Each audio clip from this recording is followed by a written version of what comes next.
Oikos presents 15 Seconds of Strength. Here we go. Steve's got a trunk full of groceries and no one to help him. Oh, that's tough, Jim. Looks like a 5-trip load at least. He grabs the first bag, the second. Bob, it looks like he's trying to do it all in one trip.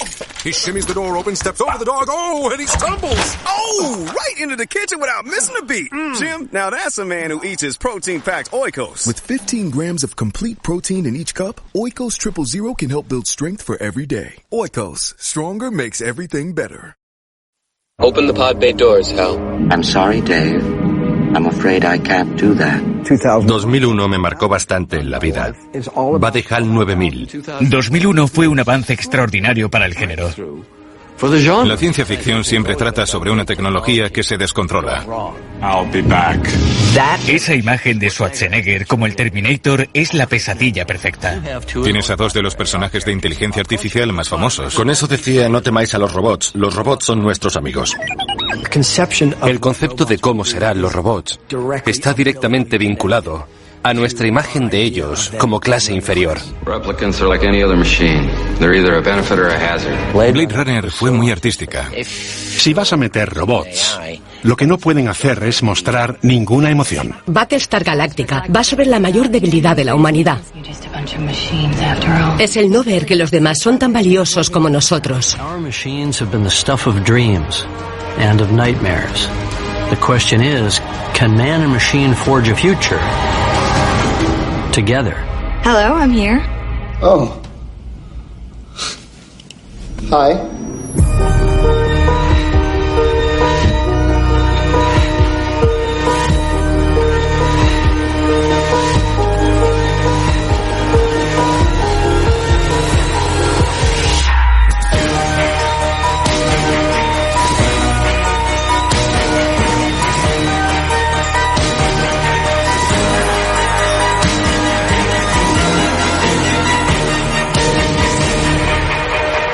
Historia de la ciencia ficción.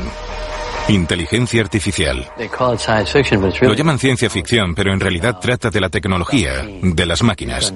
Has hecho muchas pelis de ciencia ficción. Has visto todo tipo de máquinas inteligentes, incluso hiciste de una.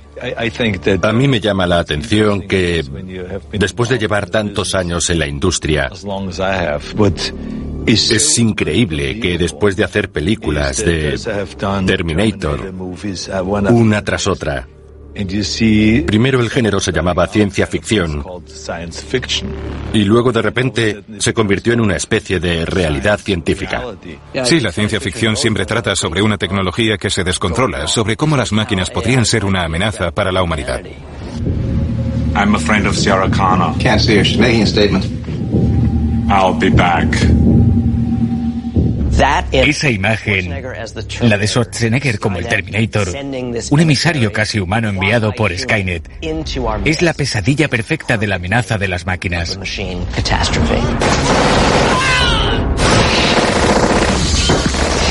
La advertencia de siempre sobre una rebelión de las máquinas es muy arquetípico, brutal y perfecto. Cuando empecé a escribir Terminator, ¿cómo se te ocurrió esa idea? De un sueño. Soñé con la imagen de un esqueleto de cromo saliendo de un incendio. Y pensé, ¿y si fuera un cyborg con aspecto humano y no se distinguiera de un hombre hasta que se quemara? ¿Y cuál sería su objetivo? Representar a una tecnología mucho más poderosa, el soldado enviado por Skynet desde el futuro.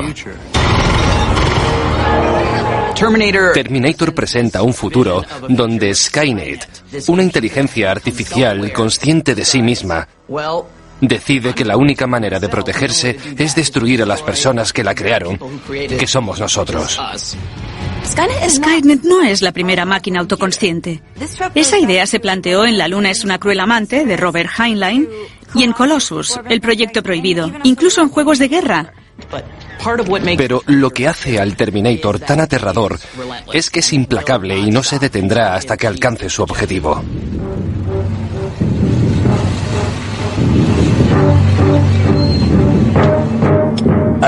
Recuerdo el primer día. Había una secuencia en la que te levantabas haciendo así. Sí. Y nosotros, sí, fantástico.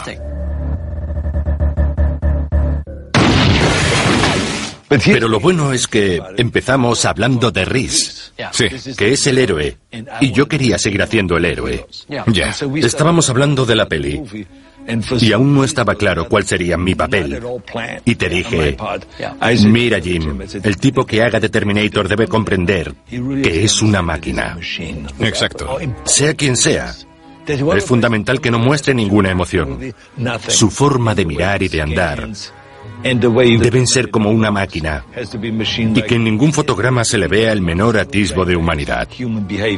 Mientras tanto yo te miraba pensando, tiene que ser un auténtico grandullón, alguien imparable. Quedaría genial. Exacto. Y entonces dijiste, ¿y si haces tú del Terminator? Sí. Y te miré y dije, oh.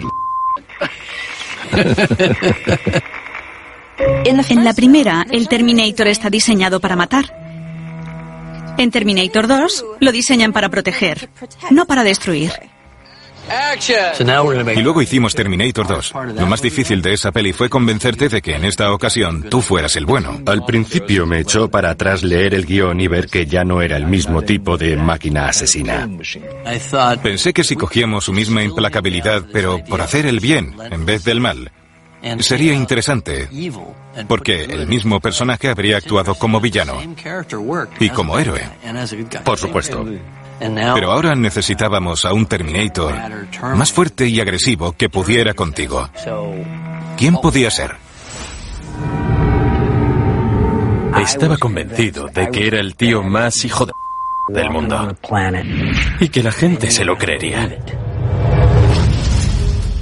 Mi agente me llamó diciendo que estaban buscando a alguien de presencia imponente. Soy mucho menos corpulento que Arnold Schwarzenegger, pero aún así debería aparentar que yo era invencible. Así que me puse a pensar en cómo lograrlo. Luego comencé a adquirir los gestos de un águila. ¿Cómo es un águila? Es feroz. Parece que viene hacia ti. Y de repente... ¡boom! Te arrolla como un bólido. Es como... En la escena de la primera pelea, Arnold quería levantarme en peso, lanzarme contra la pared y machacarme un poco.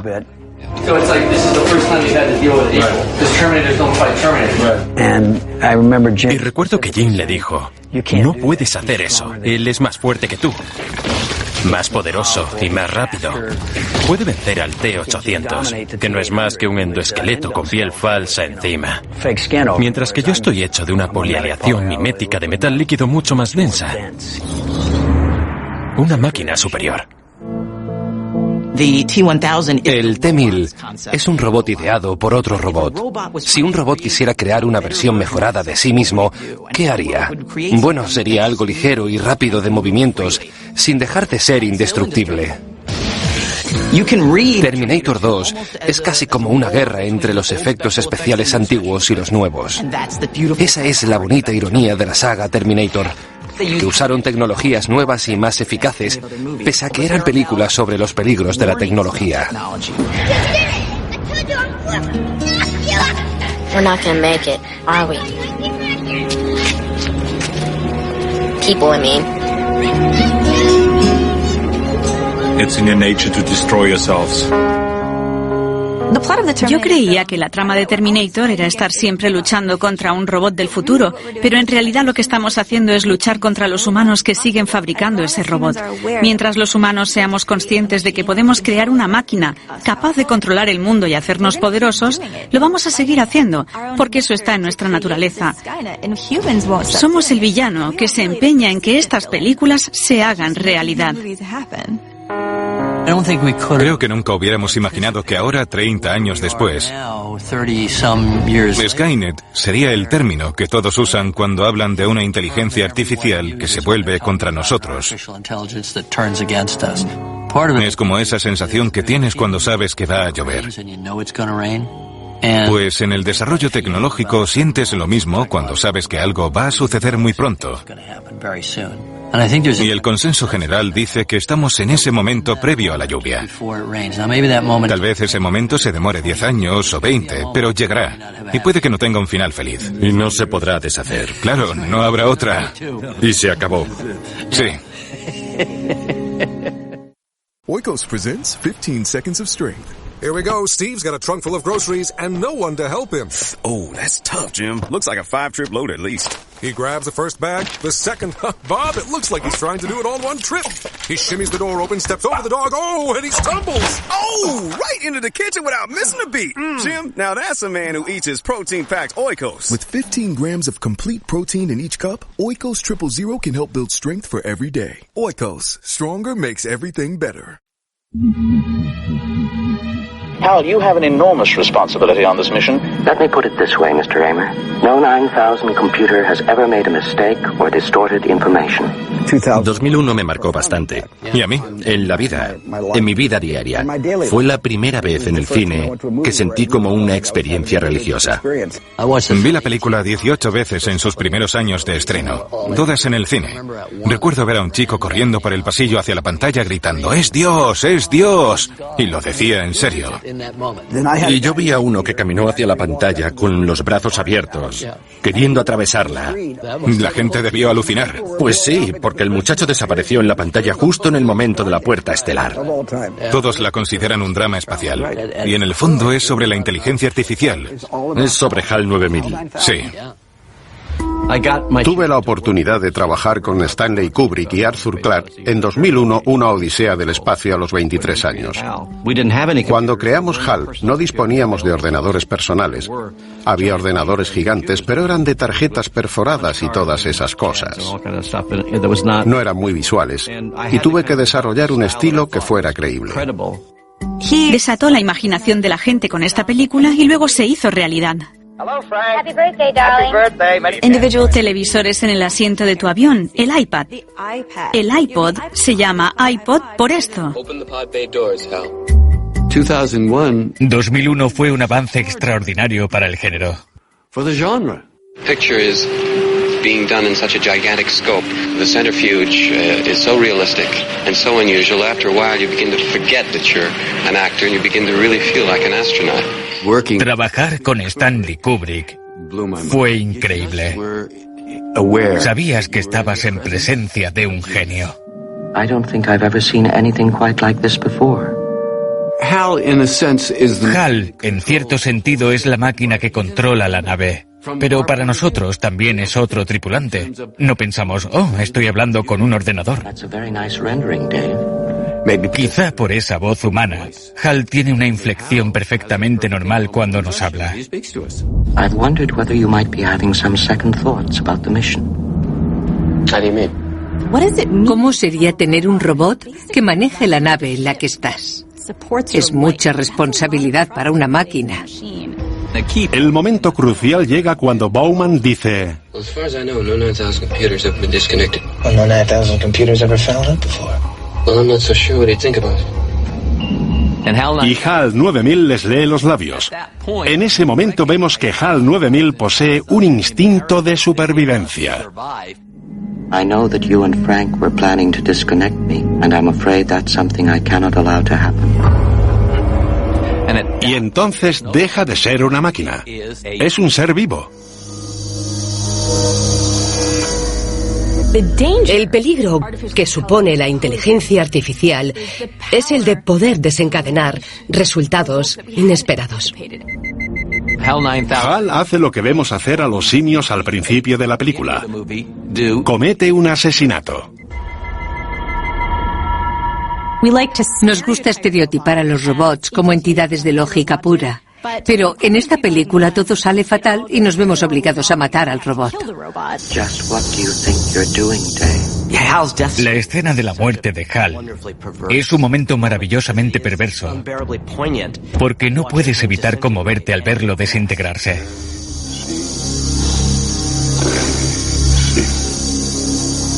En laboratorios Bell ya se experimentaba con la síntesis de voz en la época de esta peli.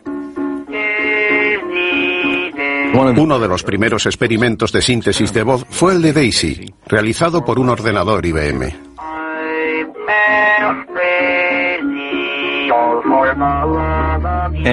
Como Arthur Clarke era un friki, animó a Kubrick a usarlo, porque le daba credibilidad histórica al hecho de que Hal volviera a los recuerdos de la infancia mientras moría lobotomizado.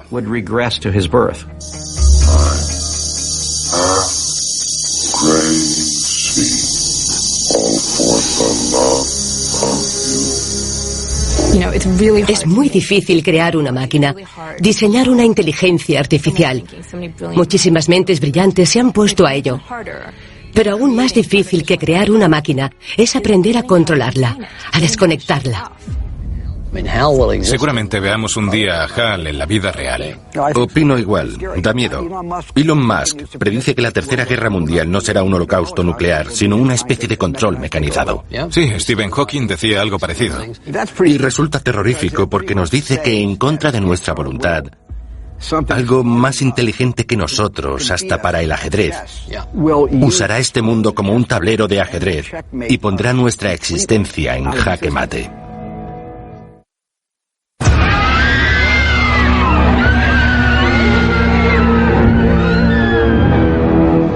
Por desgracia, en la mayoría de las ocasiones representan a los robots de forma negativa, como máquinas enloquecidas que libran una lucha desesperada contra los humanos para decidir quién será el dueño del mundo y el universo. Es una larga tradición en la ciencia ficción. Metrópolis, de Fritz Lang, fue la primera o una de las primeras películas épicas de ciencia ficción. Es la historia de un mundo muy futurista. Y sale uno de los mayores robots villanos de la historia. María. Es la robot de la película. Los cómics siempre tenían una portada muy colorida, en la que a menudo salían robots que habían huido de sus creadores humanos. Siempre eran mecánicos y descomunales, pura maquinaria de acero con ojos rojos y brillantes, garras en vez de dedos y por lo general bastante violentos. Esa imagen persistió mucho tiempo. Pero luego vino Isaac Asimov.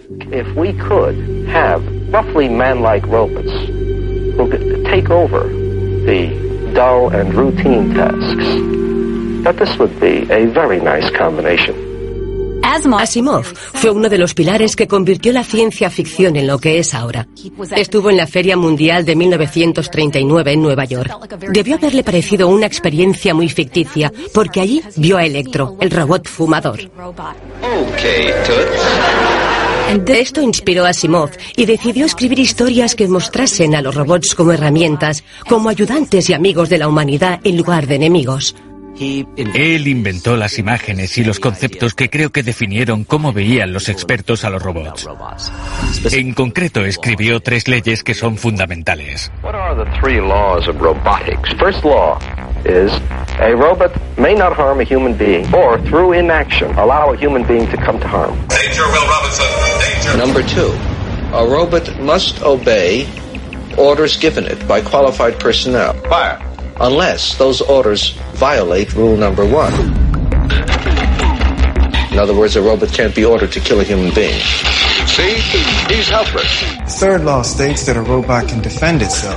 Except where that would violate the first and second law. Las leyes de Asimov me parecen muy bien pensadas y también creo que están hechas para infringirlas. We know you'll enjoy your stay in Westworld, the ultimate resort. Lawless violence on the American frontier, peopled by lifelike robot men and women. La película Almas de Metal trata de un parque temático donde la gente puede hacer lo que les dé la gana a los robots. Era un foro donde la gente pudiera desmadrarse, donde nadie pudiera conocer tu pasado, donde no tienes que relacionarte con otros humanos y puedes hacer lo que quieras. Where nothing can possibly go wrong. You're shot. Go wrong. Raw. Shut down. Shut down immediately. Six responsive. Westworld. Almas de Metal era una advertencia sobre la robótica. Sobre que creamos vida artificial y damos por sentado que nos obedecerá.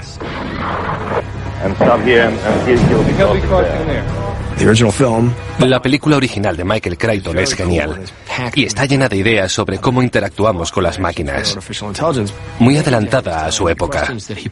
Las preguntas que planteaba solo se volvieron más relevantes cuando la adaptamos a una serie de televisión. En las historias de robots, a menudo hay uno que es dócil hasta que algo le hace clic y de repente se revela. Maximilian. John y yo nos preguntamos, ¿y si cogemos ese momento previo a la matanza y lo atenuamos para profundizar en ese cisma? Porque para nosotros, ahí era donde se encontraba la pregunta filosófica central, que era, ¿dónde comenzó la vida?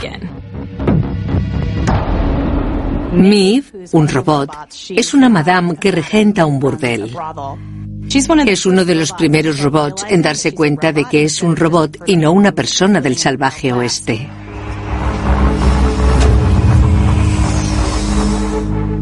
Para mí, una de las escenas más significativas de la serie es cuando Maeve empieza a tomar conciencia mientras la reparan.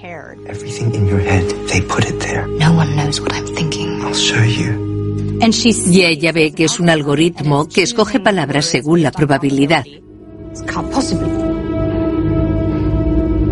Los robots de Westworld empiezan a hacer las mismas preguntas que nos hacemos los humanos. Nosotros pensamos que hay un creador, que la vida tiene un sentido, que existimos por alguna razón. Por desgracia, ellos descubren que están ahí solo para servirnos.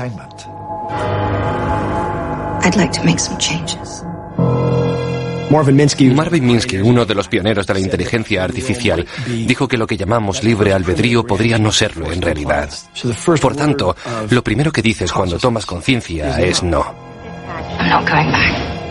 La ciencia ficción siempre ha hablado de la inteligencia artificial, ya sea según las leyes de Asimov o las que tratamos de implementar en Westworld.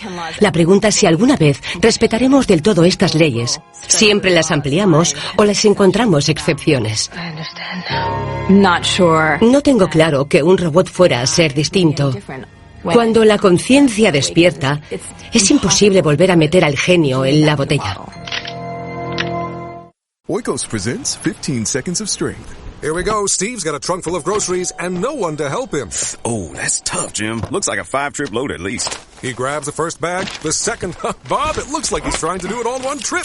He shimmies the door open, steps over the dog. Oh, and he stumbles. Oh, right into the kitchen without missing a beat. Jim, now that's a man who eats his protein-packed Oikos. With 15 grams of complete protein in each cup, Oikos Triple Zero can help build strength for every day. Oikos, stronger makes everything better. Hablemos de los robots.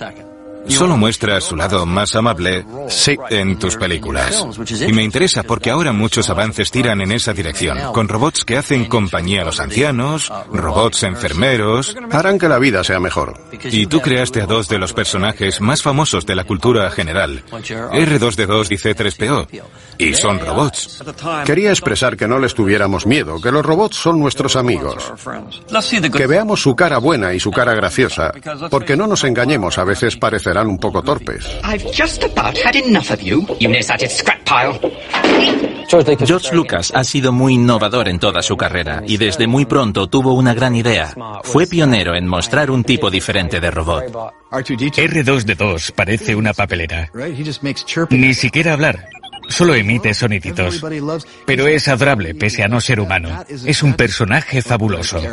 C3PO es quizá el personaje más querido de todos los robots que se hayan creado. Y me encanta que George no le articulara la boca o los ojos, que solo sea una máscara y, sin embargo, nos enternezca tanto la actuación de Anthony Daniels. Me encantan los robots. Y la oportunidad de diseñar uno para una película de Star Wars no podía dejarla pasar.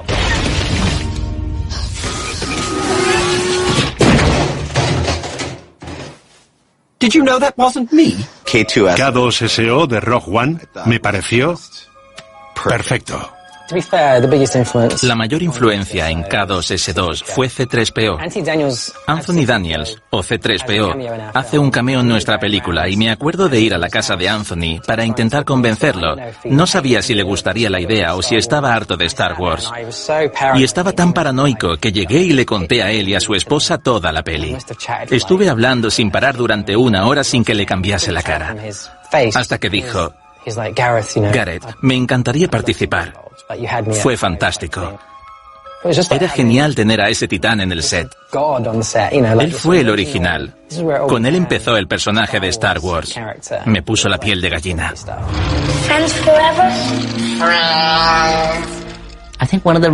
Una de las razones por las que nos encantan los robots y nos atraen en sagas como Star Wars es que mientras los personajes humanos están completamente formados y son personas,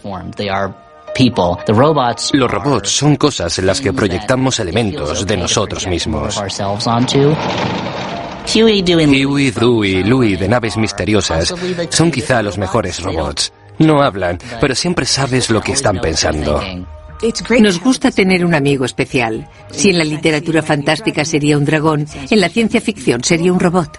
Adoro a Johnny 5. Es un robot que cita a John Wayne espontáneamente. Buck Rogers molaba porque no hicieron una copia exacta de R2-D2. Cogieron a Mel Blanc, la voz de Sam Bigotes y Capitán Cavernícola, la mejor voz de dibujos animados, y crearon a Twiki, que hacía... ¿Qué? Nos encantan los robots amables porque sacan lo mejor de nosotros como humanos. Wall-E es un robot que recoge basura sin parecerlo lo más mínimo. Desarrolla una personalidad completa. Su misión es hacer del mundo un lugar más habitable.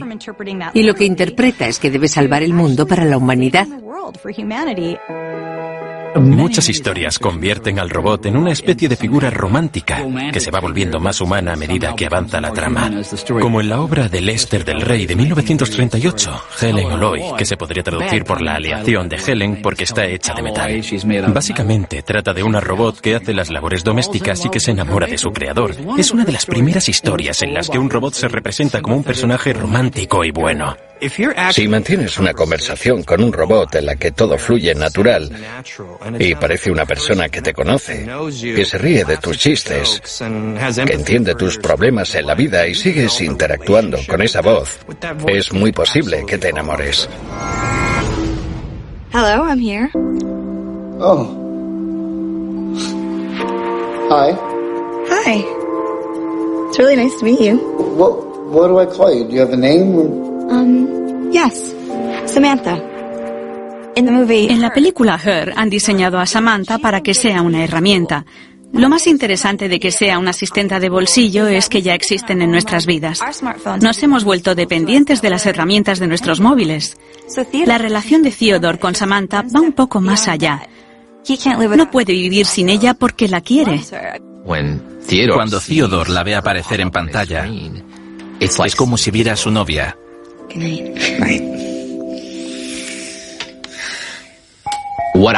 Tuve que crear la interfaz. Siempre que aparece escrito Samantha, es mi letra. También creé la textura del papel, que tiene como un efecto, como que flota y se mueve como un holograma, con sombras, pero no es tecnológico. Es una interfaz en la que te puedes enamorar del sistema operativo. Or are they just programming? What a sad trick. You feel real to me, Samantha. Mucho de lo que se ve en Her es sin duda un aviso para que no dependamos demasiado de nuestras herramientas y de la tecnología, que no estemos tan enganchados emocionalmente a ellas.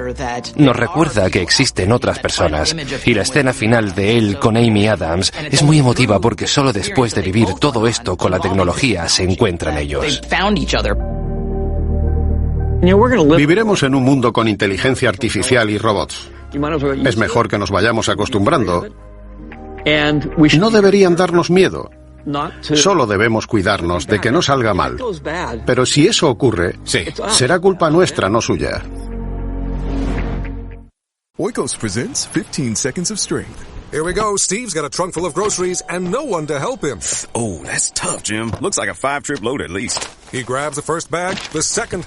Bob, it looks like he's trying to do it all in one trip.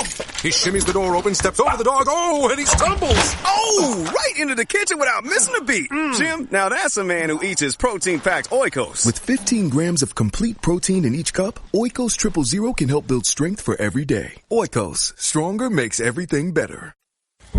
Cuando la gente me pregunta que si creo que las máquinas nos van a destruir, les respondo que es una carrera de fondo. Estoy de acuerdo. Es una carrera en la que nosotros vamos mejorando, tanto en el sentido de evolución espiritual o psicológica, y en el que hacemos evolucionar a las máquinas.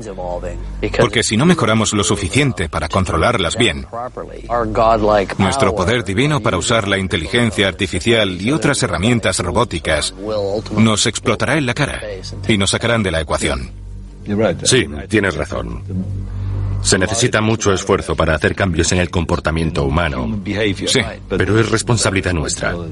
Sí, yo creo que estamos coevolucionando con nuestras máquinas. Estamos cambiando. Exacto.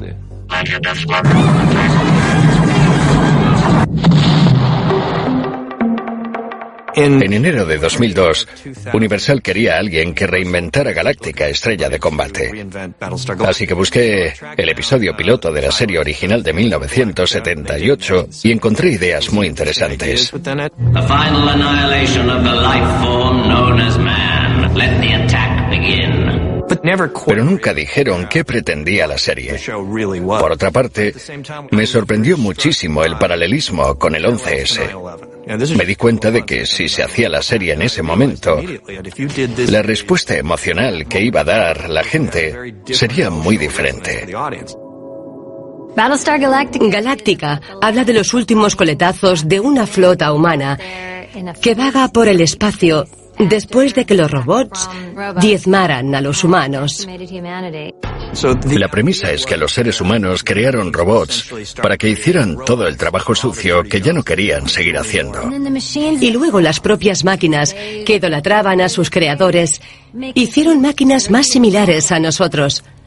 Cylons es de carne y hueso como los humanos. Los Cylons se veían a sí mismos como los hijos de la humanidad que no podían crecer y madurar hasta que sus padres les dejaran ir. Por eso deciden erradicar a los creadores con un ataque apocalíptico. Se podría decir a simple vista que Battlestar Galáctica nos quiere alertar sobre nuestros inventos, pero la motivación real de la serie no es esa, sino representar las mayores debilidades de los humanos, nuestra incapacidad para valorar a los demás como a nosotros mismos. Ese es el conflicto central. Unos dicen que son personas y otros que no lo son.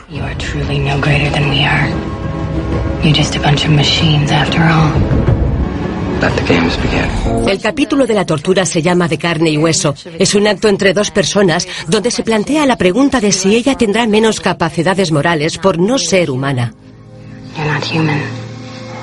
¿De verdad en esa escena hay una persona gritando y experimentando dolor por la tortura? ¿O es una simulación muy creíble? Queríamos proyectar la duda de que es injusto moralmente en una sociedad que está en guerra, pero también examinábamos una idea distinta en la serie sobre la conciencia y la personalidad. ¿Quién es el monstruo? ¿Las personas que diseñaron criaturas similares a los humanos y que aún así esclavizaron? ¿O los esclavos que se alzaron para destruir a esa clase de persona? La gran idea de Galáctica, Estrella de Combate, es: ¿merecen los humanos sobrevivir? ¿Nos podemos ganar la supervivencia?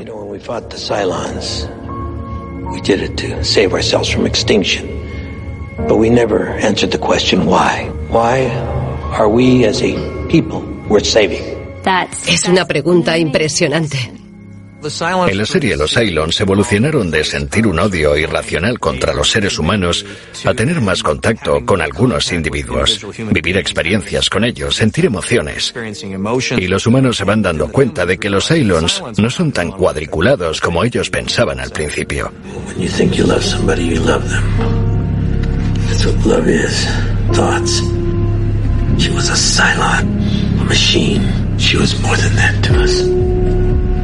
She was more than that to me.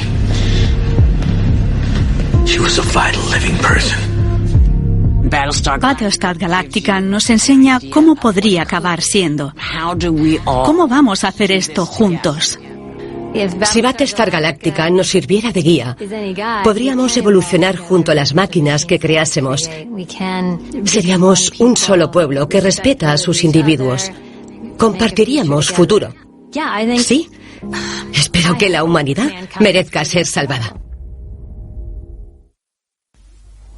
Una vez hablando con expertos en inteligencia artificial, me dijeron que estaban intentando crear a una persona. Y yo, ¿pero a qué te refieres con una persona? ¿A un ser con ego, con sentido de identidad? Y ellos, sí, con todo. Si un grupo de seres humanos quisieran crear una inteligencia artificial, lo que deberían evitar a toda costa es que sienta emociones. Ya.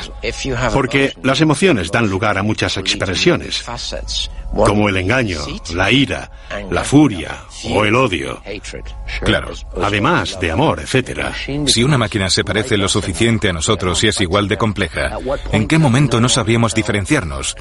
¿Tiene libertad? ¿Tiene libre albedrío? This hearing is to determine the legal status of the android known as Data. El personaje Data es el más querido de toda la serie, también por los guionistas. Todos querían escribir las historias de Data. Es un robot que quiere ser humano, quiere sentir emociones aunque no las tenga. Es como Pinocho. La metáfora de Pinocho está muy presente. Webster's 24th Century Dictionary 5th edition defines an android as an automaton made to resemble a human being. La medida de un hombre es uno de esos episodios más profundos en los que no reparas hasta que pasan 4 o 5 años. Luego lo piensas y es como, ¡vaya! En el episodio del juicio sobre la humanidad de Data, se plantea si es un ser sensible, si se merece ser tratado como una persona. Am I a person or property? And what's at stake? My right to choose. Era una búsqueda legítima de su idea de individualidad, en un sentido legal y ético. Its responses dictated by an elaborate software written by a man, and now a man will shut it off. Sorprendía a los personajes en la serie y también al público porque todos queríamos a Data. Starfleet was founded to seek out new life. Well, there it sits. Al crear inteligencia artificial surgirán estos conflictos legales. ¿Tienen derechos las máquinas? Pues quizás. In the history of many worlds, there have always been disposable creatures. They do the dirty work. An army of Datas hold generations of disposable people. He's talking about slavery. El término robot viene de la obra checa Robots Universales Rossum, donde la palabra robota quiere decir trabajador. Una acepción peyorativa podría ser esclavo. Nuestro concepto de los robots está intrínsecamente vinculado con la idea de que son una clase inferior. Why do you think your people made me? We made you because we could. You are just a machine, an imitation of life. Replicants are like any other machine. They're either a benefit or a hazard. They're a benefit, it's not my problem. Blade Runner sigue una narrativa esclavista. Crearon los replicantes para que fueran nuestros esclavos. Lo perturbador de Blade Runner no es solo que hayamos destruido el futuro tecnológica y medioambientalmente, sino que también desde una perspectiva moral y ética. Escribí los primeros guiones pensando en una película bastante pequeña, pero Ridley me preguntó, ¿y qué se ve por la ventana? Y mi respuesta fue, ¿por la ventana? Pues el mundo. Y me preguntó que cómo sería el mundo si se podría distinguir a un ser humano de un robot. Imagina que, y de repente haces ¡boom! Me quedé impresionado. Había creado un mundo. Así es Ridley, es capaz de todo. Fue el que le dio vida. Blade Runner nace de la novela de Philip K. Dick, titulada ¿Sueñan los androides con ovejas eléctricas? Philip K. Dick fue un autor muy prolífico y profundizó en la naturaleza de la realidad y de la inteligencia artificial y cómo eso repercute en el humano. Ese era el quid de la cuestión que hizo que Hampton desarrollara lo que luego se vio. Era una película preciosa, oscura, con un toque de cine negro. Me sorprendió que una película pudiera ser tan artística con esas máquinas que nos desafían sin mostrar ningún afecto, ninguna emoción. Se habla mucho en la película de que no hay emociones. Los ordenadores solo toman decisiones, negativas o positivas. Eso no importa. Sí, con el test Voight-Kampff. Exacto. Is this to be an empathy test? Capillary dilation of the so-called blush response? We call it Voight-Kampff for short. El Voight-Kampff era una serie de preguntas que el interrogador usaba para descubrir si el individuo que tenía delante sentía emociones. It's your birthday. Someone gives you a calfskin wallet. I wouldn't accept it. Habla de la empatía. You're reading a magazine. You come across a full-page nude photo of a girl. Is this testing whether I'm a replicant or a lesbian, Mr. Deckard? Just answer the questions, please. No es por ponerme cursi, pero es como si la empatía nos separase a nosotros de todo lo demás. Deckard solo hace su trabajo. Cree firmemente que mientras los robots funcionen bien, no hay ningún problema. Pero si un replicante no se comporta como debe, es su responsabilidad retirarlo.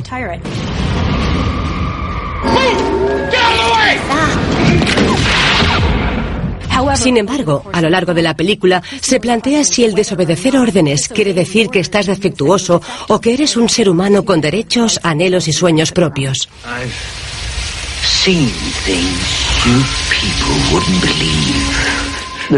La escena en la que Batty se está muriendo es muy poética. Sí. Una escena magnífica. La escribió él. ¿En serio? ¿Él mismo? Era la 1 de la madrugada y estaba a punto de darle carpetazo ya a ese día. Esa fue la última noche de rodaje y Rutger me dijo que había escrito algo. Y suelta.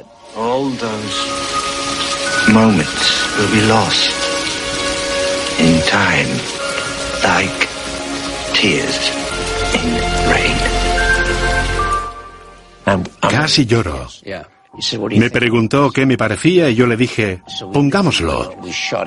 La rodamos en 1 hora y al final sacó esa sonrisa tan bonita.